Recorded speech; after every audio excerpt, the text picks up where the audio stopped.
खबरदार अगर तू दरवाजे से निकली, आला हजरत इमाम अहले सुन्नत मुजद्दिद दीन मिल्लत मेरे आला हजरत से किसी ने पूछा था कि हजरत जी बीबी नात पढ़ सकती है? फतावा रज़विया की 14वीं जिल्द, बीबी मिलाद पढ़ सकती है? मिलाद। आला हजरत ने फरमाया अगर बीबी मिलाद पढ़ रही हो, नात पढ़ रही हो और उसकी आवाज गैर महरम के कानों तक जा रही हो, फरमाया उसे सवाब नहीं होगा, उसे हराम काम करने का गुनाह दिया जाएगा।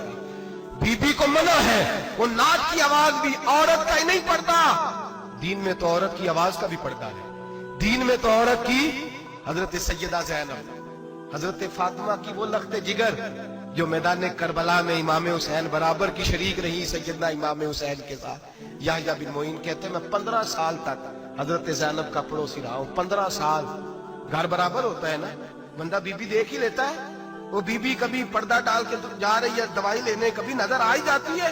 कहते 15 साल में सैयदा फातिमा की बेटी का पड़ोसी रहा हूं, मैंने कभी बुरके में छुपी हुई ज़ैनब भी नहीं देखी, बुरके में छुपी हुई ज़ैनब भी कभी नहीं देखी। हजरत अब्दुल्ला बिन जाफर तैयार जनाबे अली मुर्तजा के भाई थे, उनके बेटे के साथ इनका निकाह हुआ था, बीमार हो गई तो हजरत अब्दुल्ला कहने लगे ज़ैनब चल तुझे हकीम के पास ले जाऊं, तबीब के पास ले जाऊं। तो हजरत ज़ैनब कहने लगी आप जाइए मेरा हाल बता के दवाई ले आइए।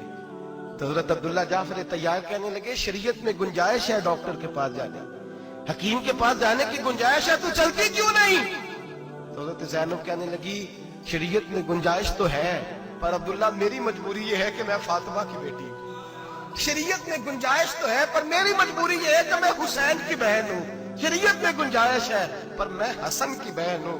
शरीयत में बड़ी गुंजाइश है पर लोग मुझे मोहम्मद अरबी की नवासी कहते हैं। गुंजाइश तो है पर मैं नहीं ना निकल सकती, इसलिए कि जितना कोई अपने आप को दीन के करीब जानता है उतना उसके पैरों में शरीयत की जंजीरें ज्यादा होती हैं। तो जनाब सैयदना अब्दुल्ला कहने लगे अगर तू पर्दा कर गई, अगर तू चली गई, तो फरमाने लगे ये तो अल्लाह की मशीयत है, तू दवाई ला दे ताकि मैं खा लूं, और अगर मैं चली गई तो मैं अपनी माँ से जाके कहूंगी कि अम्मा सारी तकलीफें मैंने छाती पे बर्दाश्त की हैं पर मैंने तेरे पर्दे पर आंच नहीं आने दी। मेरे भाई ये उसवा नूर है, ये उसवा हसना है, ये हमें सिखाया जा रहा है। मेरे हबीब करीम की बीवियों का ये हाल था, बीवियों का अपने घर के आंगन में हजरत आयशा सिद्दीका, हजरत सौदा जनाब हफ्सा अपने सेन में जब बैठती थी ना तो दीवार की तरफ मुंह करके बैठती थी, दीवार के साथ लग के दीवार की तरफ। बीबियां अपने घर के अंदर भी दीवार की जानिब मुंह करके बैठती थी। लोग पूछती, बीबियां पूछती कि अपने घर में भी दीवार को मुंह करने का मतलब?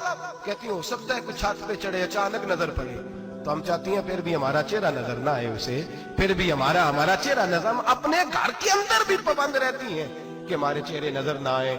खुदा रा बड़े पैसे जिंदगी में लुटाए हैं, 1000 1500 बुरके पे भी खर्च करो, वो घर ले जाओ, वो अम्मा को भी दो, बहन को भी दो, बीवी को भी दो, उसको कोई ये पहन ले। इसलिए कि जब तो हजरत फातिमा के तरीके का पर्दा करेगी तो तेरे आंगन में सैयदा ज़ैनब की तरह की बेटियां पैदा होंगी, वो उस सुन्नत पे चलने वाली बेटियां तेरे आंगन में आएंगी। खुदारा मेरे भाई आज ये नियत करो, ये इरादा करो और अपने घरों को पर्दे का पाबंद बनाओ।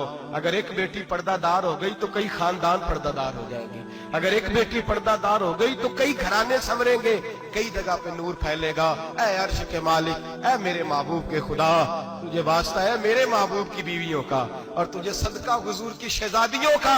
ऐ अल्लाह इतना करम बरसा, इतनी रहमत बरसा कि मेरे वतन की बेटियां और मेरे वतन की माएं बहनें बच्चियां ये समझ जाएं कि हमारी निजात सिर्फ हजरत फातिमा के बुरके में है, हजरत आयशा के पर्दे में है, सैयदा खदीजतुल कुबरा के हिजाब में है। अल्लाह करे ये समझ जाए और ये जब भी सजदा करें तुझसे हयाई मांगे, ये तुझसे जब भी सजदा करें ये तुझसे अपने लिए चादर ततहीर और पर्दा तनवीर ही मांगे।